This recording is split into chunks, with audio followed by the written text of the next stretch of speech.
Salut les petits noobs, j'espère que vous allez bien. Alors suite à vos retours sur ma vidéo Dico Geek concernant l'histoire de Nintendo et à vos suggestions faites sur mon Instagram, aujourd'hui j'ai envie de vous parler d'un studio qui a fait pas mal parler de lui ces dernières années, Naughty Dog. Alors vous connaissez sûrement les jeux qui ont fait le renom du studio tels que Crash Bandicoot, Jak and Daxter, Uncharted ou encore The Last of Us, mais est-ce que vous connaissez les origines du studio ou encore les différentes galères qu'ils ont pu connaître ?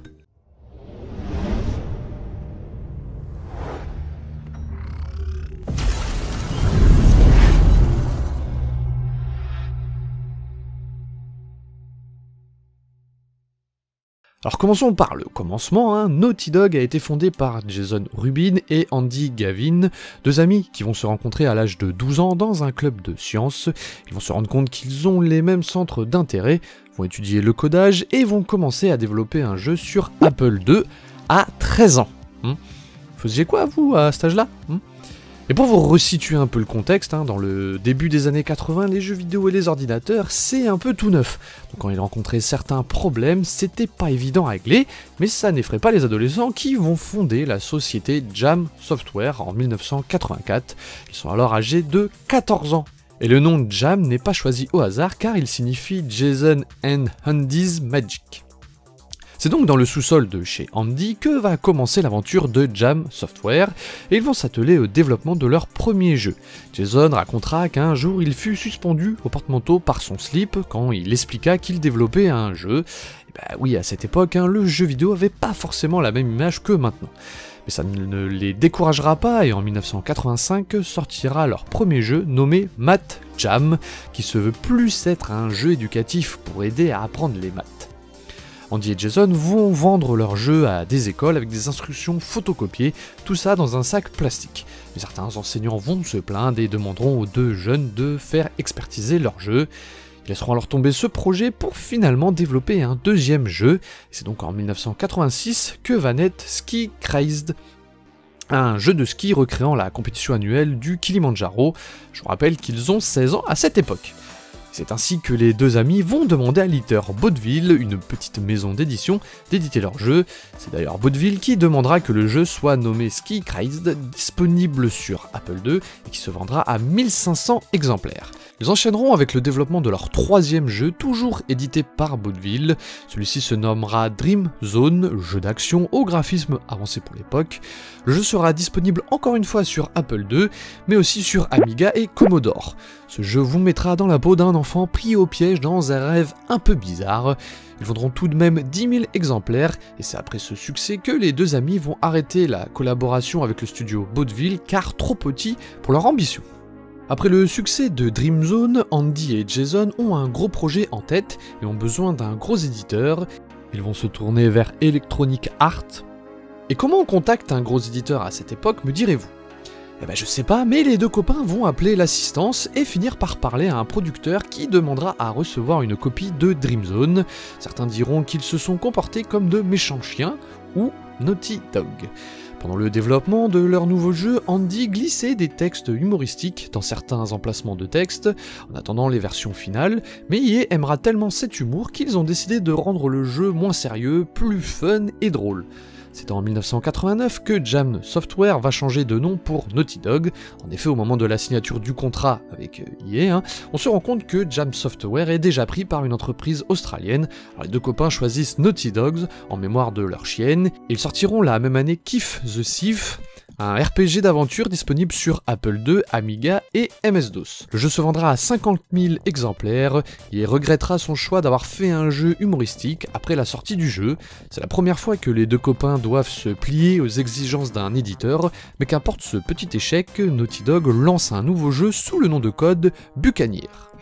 Le développement de ce jeu va être plus long que les autres, car Andy et Jason ne fréquentaient plus les mêmes universités, et à cette époque, Internet c'est pas du tout ce que vous connaissez aujourd'hui. Donc c'était assez compliqué pour eux, ils ne se retrouvaient que l'été pour avancer sur le jeu, toujours dans le sous-sol de Andy. Le développement prendra 3 ans. C'est donc en 1991 que le jeu sortira sous le nom de Rings of Power, et cette fois-ci il sera disponible uniquement sur Sega Genesis, ou Mega Drive chez nous, un choix opéré par EA qui permettra à Naughty Dog de s'éloigner un peu des PC. Rings of Power est un jeu de rôle dans lequel vous devez réunir 11 anneaux de pouvoir afin de vaincre le spectre de Nexus. 100 000 exemplaires se vendront en 3 mois. Jason et Andy ne seront pas satisfaits du résultat final, les actionnaires de EA non plus d'ailleurs, car les jeux de sport estampillés EA se vendaient beaucoup mieux. EA regrettera une nouvelle fois le jeu des deux compères, pensant qu'il pouvait mieux faire. Pour Jason et Andy, c'est un gros problème marketing. EA cherchait à vendre ses jeux de sport en s'entourant de sportifs célèbres. Et je cite Jason, c'était bien plus simple de négocier et parler business dans un bar sportif pour promouvoir un jeu de sport à la mode qu'un jeu comme Rings of Power avec des dragons et des anneaux de magie. Suite à cette frustration, Naughty Dog prendra la seule et unique pause de son histoire, laissant le temps à nos deux amis d'obtenir leur diplôme. En 1993, le fondateur d'Electronic Arts, Trip Hawkins, contacte Naughty Dog pour leur proposer un nouveau projet, développer un jeu sur la console qu'il est en train de développer avec la société 3DO Company, la fameuse 3DO. Le projet intéresse fortement les deux copains, car la 3DO a la particularité de proposer un support CD. Et ça tombe bien car Andy et Jason ont envie de développer de gros jeux et seraient donc limités sur les cartouches de l'Atari 2600, de la NES ou encore de la Super NES. Alors malgré les réticences d'autres studios, les Dogs, eux, croient en l'avenir du CD, quand d'autres parlent de possibles pertes de données. Naughty Dog va donc accepter la proposition de Trip Hawkins pour donc développer leur premier jeu sur CD et tenteront le pari d'auto-financer leur jeu, et vu qu'ils étaient seuls maîtres à bord mais pas forcément riches, les deux compères devront donc faire attention à tout, et pour ne pas prendre de risques, ils vont lancer une étude de marché pour voir ce qui se vend à ce moment-là dans le domaine du jeu vidéo. Et à cette époque, les jeux de combat avaient le vent en poupe, coucou Street Fighter, Mortal Kombat et autres. Jason et Andy se disaient qu'un jeu de combat serait plus simple et plus rapide à développer qu'un RPG et toutes les pages de script qui en découlent. Les deux copains voulaient bien évidemment faire mieux que ce qui se faisait déjà, avec des graphismes plus poussés, et vu leur ambition, ce n'était plus possible de travailler à distance. Jason va donc déménager chez Andy. Le développement fut là encore assez compliqué, les deux copains ne sont pas équipés de machines dernier cri, l'appartement était assez petit. Jason racontera que pour filmer les captures de mouvement, il devait filmer depuis le couloir avec la porte de l'appartement ouverte. Ils incarneront les personnages, doubleront eux-mêmes tous les bruitages, ce qui dérangera pas mal leurs voisins à la longue. Au fur et à mesure du développement du jeu et de nombreuses nuits blanches, ce qui devait être assez facile et rapide pour les deux copains ne l'est finalement pas, et Naughty Dog va donc faire appel à des renforts qu'ils ne pouvaient malheureusement pas payer car au bord de la faillite. Ils raconteront qu'à cette époque, ils devaient vendre leurs biens pour continuer à vivre et développer le jeu, mais ils tenteront un pari risqué, acheter un stand au CES de Las Vegas. C'est ainsi qu'en 1994, Naughty Dog se retrouve au milieu d'autres petits éditeurs avec des jeux dits merdiques par Jason, une aubaine pour Naughty Dog qui réussira à se démarquer. 3 éditeurs se montreront intéressés, Crystal Dynamics, CDO et Universal Studios. Je vous passe les détails des propositions de Crystal Dynamics et CDO qui en gros auraient conduit à la fin de Naughty Dog. C'est donc avec Universal Studios qu'un accord sera trouvé.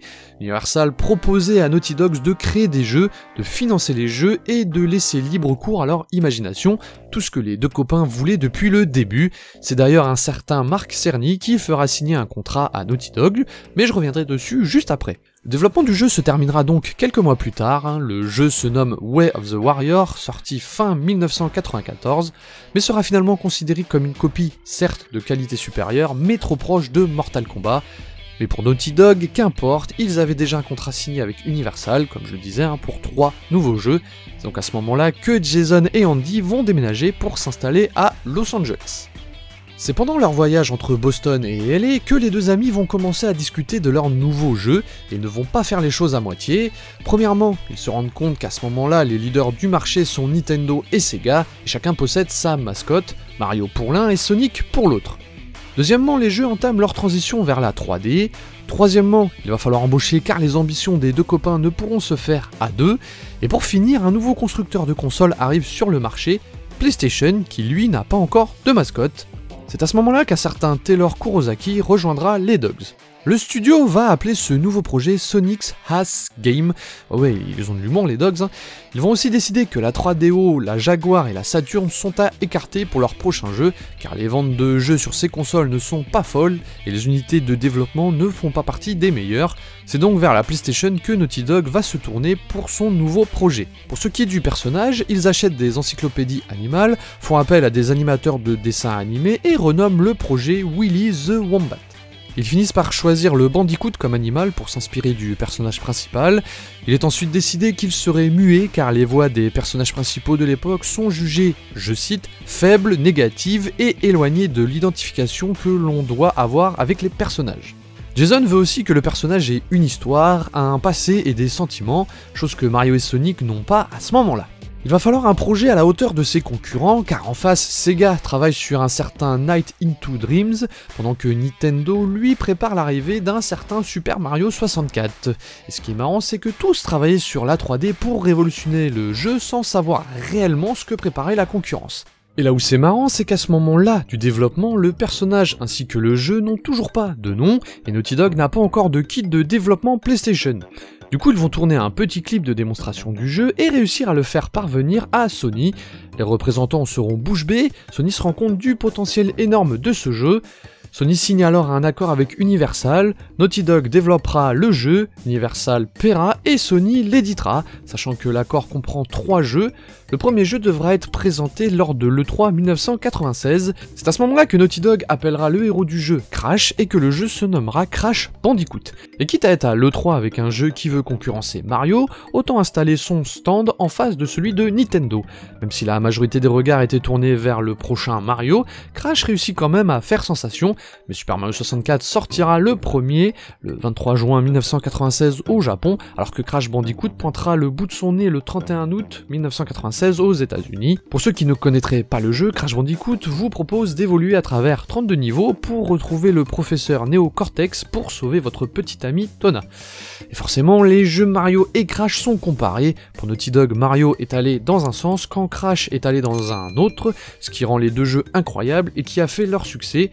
Et gardez bien en tête que Sony est l'éditeur de Crash alors que Universal est le propriétaire de la franchise Crash. C'est important pour la suite. Après le succès de Crash, les dirigeants de PlayStation qui, eux, ne voulaient pas de mascotte à la base, vont demander une suite à Naughty Dog pour l'année suivante, alors que les Dogs, eux, pensaient sortir le deuxième opus en 2 ans. S'ensuit un climat de tension au sein du studio, et le producteur Taylor Kurosaki quittera les Dogs, ce qui compliquera grandement le développement du jeu, ainsi que les prochains. Mais vous inquiétez pas, alerte spoil, il reviendra dans le studio des années plus tard pour un très gros jeu. Mais revenons à Crash, et je vais accélérer un peu parce qu'il reste encore beaucoup de choses à dire sur le studio.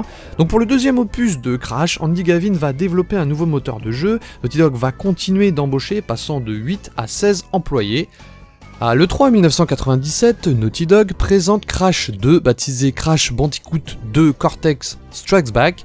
Il sortira quelques mois plus tard, le 31 octobre 1997, chez nos amis américains, et se vendra à plus de 7,5 millions d'exemplaires.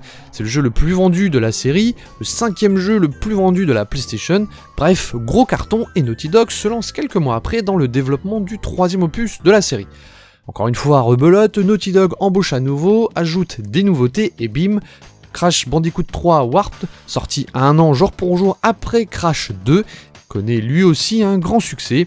C'est au cours du développement d'ailleurs que Mark Cerny quittera Universal pour rejoindre les Dogs et que Naughty Dog quittera les locaux d'Universal pour s'installer à Santa Monica. Avec toutes les nouvelles embauches pendant le développement de Crash 3, Naughty Dog pourra se permettre de travailler aussi sur l'arrivée d'une nouvelle licence, pour le moment baptisée Projet X. Mais avant la sortie de cette nouvelle licence, Crash Bandicoot 3 cartonne. Un 4e opus est envisagé, même si le contrat avec Universal ne le prévoit pas.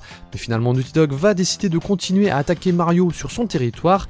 Et à côté de Super Mario 64, il y a Mario Kart 64 qui cartonne. C'est pour cela qu'en 1999, Naughty Dog se lance dans la création d'un jeu de karting avec l'univers de Crash. Le développement sera un peu perturbé par Universal, toujours propriétaire de Crash, qui eux ne souhaitaient pas de ce nouveau jeu et qui préféraient utiliser sa mascotte comme bon leur semblait.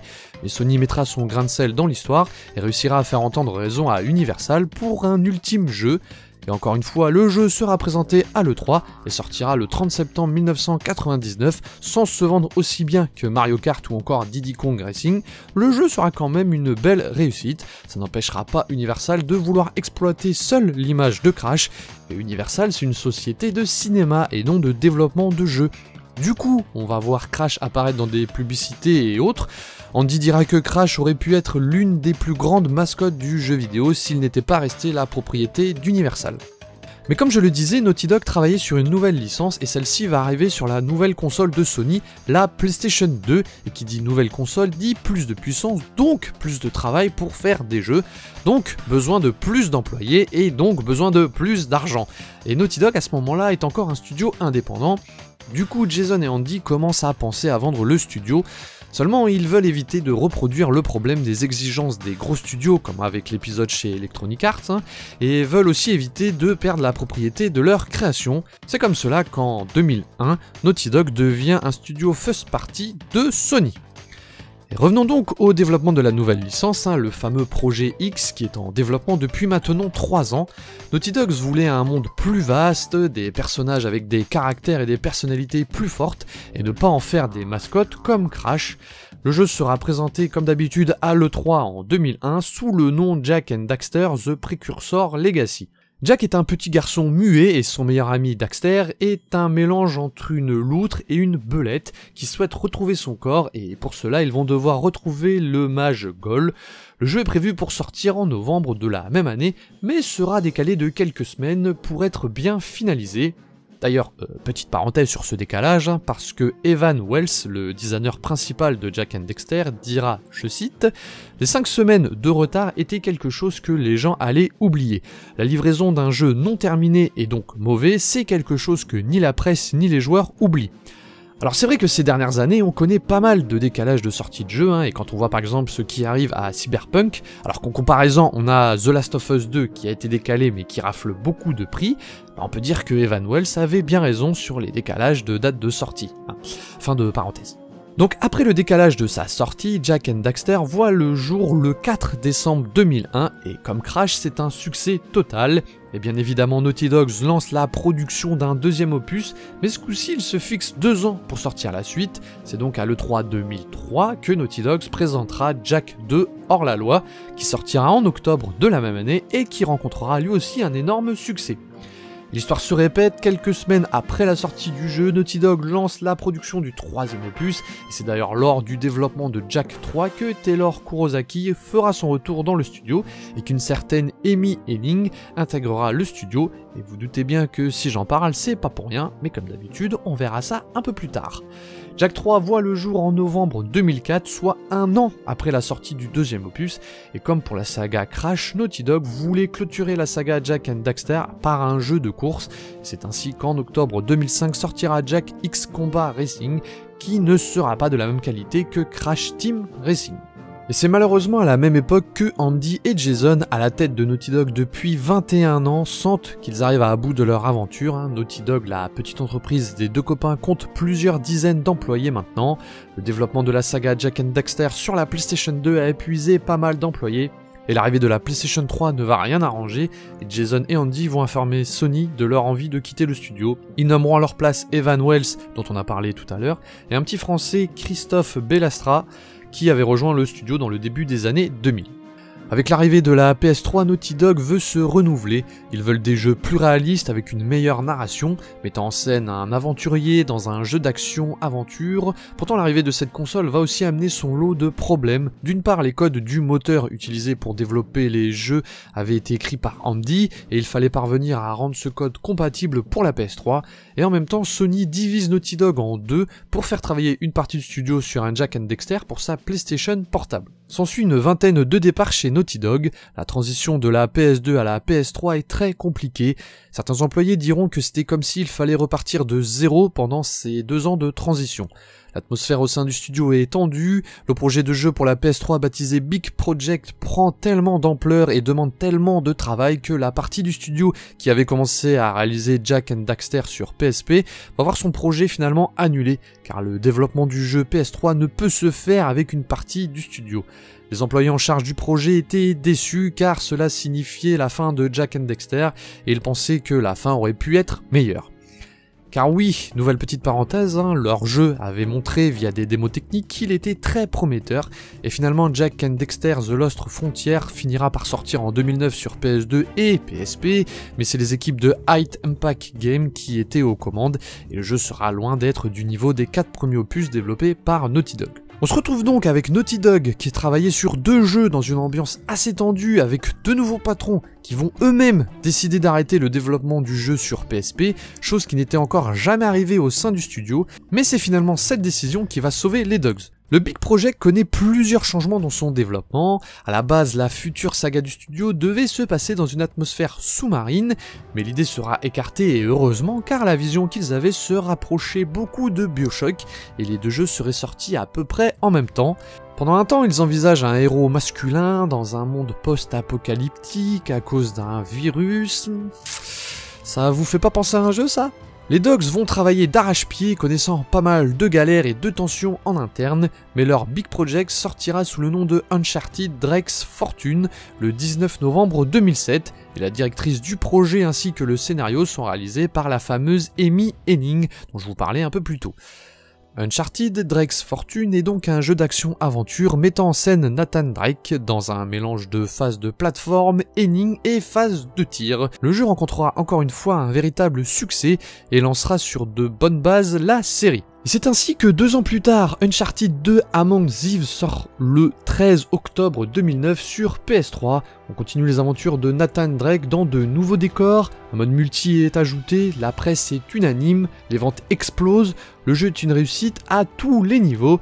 Il recevra même le prix de jeu de l'année 2009 et c'est tout naturellement que Naughty Dog lance la production du 3e opus avec pour ambition de faire encore mieux. Et c'est ainsi à ce moment-là que Naughty Dog va une nouvelle fois vouloir travailler sur 2 jeux en même temps, une partie de l'équipe travaillant sur Uncharted 3 et une autre sur un nouveau projet. Uncharted 3 l'illusion de Drake sortira en novembre 2011, le jeu est encore une fois très bon, bien réalisé avec de magnifiques décors, mais ne surprendra pas autant que le 2e opus l'a fait à sa sortie. Mais revenons sur la 2e équipe de Naughty Dog qui va commencer à travailler sur un 4e opus de la saga Jak and Daxter. Après plusieurs semaines, le projet sera annulé. Les Dogs voulaient un jeu plus réaliste et la direction qu'ils prenaient s'éloignait des premiers Jak and Daxter, à tel point que certains se demandaient si le jeu serait réellement un Jak and Daxter. Finalement, l'idée du monde post-apocalyptique ressurgira, et vous doutez bien du jeu dont on va parler, c'est bien sûr The Last of Us, sorti en juin 2013.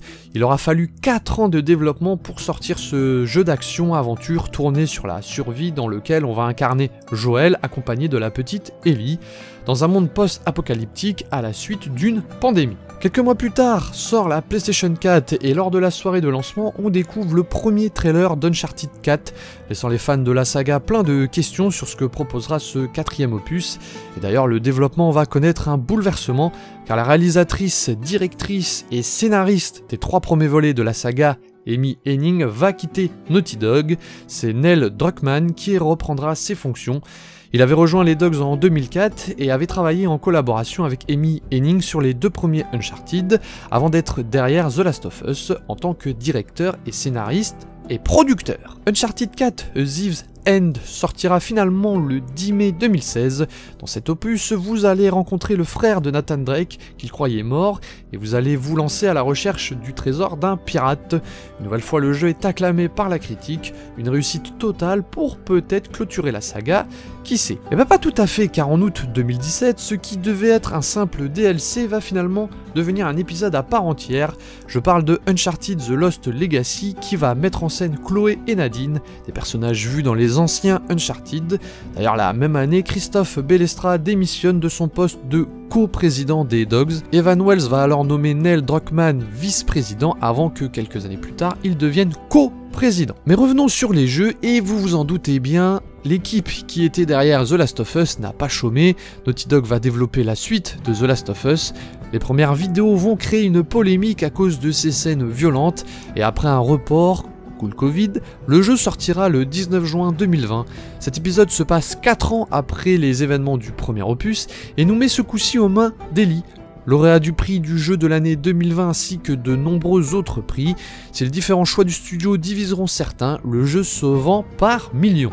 À l'heure où j'écris cette vidéo, on ne sait pas trop sur quoi travaille Naughty Dog. Des rumeurs parlent d'un possible Uncharted 5 sur la PS5, d'une compilation de tous les jeux Uncharted existants pour la PS5. The Last of Us 3, au dire de Neil Druckmann, n'est pour le moment pas prévu. Et en juillet 2020, Naughty Dog publiait des offres d'emploi concernant un jeu solo. Alors au moment de l'écriture, je suis tombé sur une annonce de recrutement pour Naughty Dog. Ils recherchaient des personnes pour un jeu multijoueur, conçu pour être joué dans la durée. Ils cherchaient des personnes expérimentées en psychologie du joueur et les expériences narratives. Alors serait-ce pour un nouveau jeu ou pour le mode multi de The Last of Us 2 ? Si on en croit Bloomberg, Sony a mis Naughty Dog et Ben Studio, les développeurs de Days Gone, en collaboration sur un jeu multijoueur. Je pense que ça sent bon pour le mode multi de The Last of Us 2. Bloomberg parle aussi d'un remake du premier The Last of Us pour la PS5, mais ce serait Visual Art Service qui ferait le remake. Alors pour patienter, nous aurons bientôt le film Uncharted avec Tom Holland dans le rôle de Nathan Drake, ainsi qu'une série dans l'univers de The Last of Us. Et avant de conclure la vidéo, je voulais vous reparler des deux créateurs de Naughty Dog. Alors après leur départ, ils ont créé le réseau social Flector, qui fermera en 2009, et après Jason Rubin, lui, est devenu le président de THQ, avant de travailler pour du contenu sur l'Oculus. Andy Gavin, lui, se mettra à l'écriture. Amy Hennig, elle, entrera chez Visceral Games après son départ des Dogs. Malheureusement, le studio sera fermé et elle créera finalement un studio indépendant. Christophe Bellestra, lui, après son départ des Dogs, rejoindra le PTO, Professional Triathlete Organisation, en tant que directeur technique. Effectivement, ça n'a rien à voir avec les jeux vidéo. Voilà les petits noobs pour ce que je pouvais vous dire sur l'histoire de Naughty Dog. Il y avait énormément de choses à dire, mais je voulais pas que la vidéo ne soit trop longue. Alors j'espère que ça vous a plu. Comme vous avez pu le voir, Naughty Dog n'a pas développé des milliers de jeux, mais c'est toujours concentré sur la qualité de réalisation qui l'ont fait devenir un studio de renom dans l'industrie du jeu vidéo. J'espère que la vidéo vous a plu. Si c'est le cas, n'oubliez pas de liker et de vous abonner. Si vous êtes encore là, n'hésitez pas à me suggérer le thème du prochain épisode de Dico Geek. En attendant mes petits noobs, je vous fais des bisous, prenez soin de vous et de votre famille, sur ce, portez-vous bien, ciao bye bye.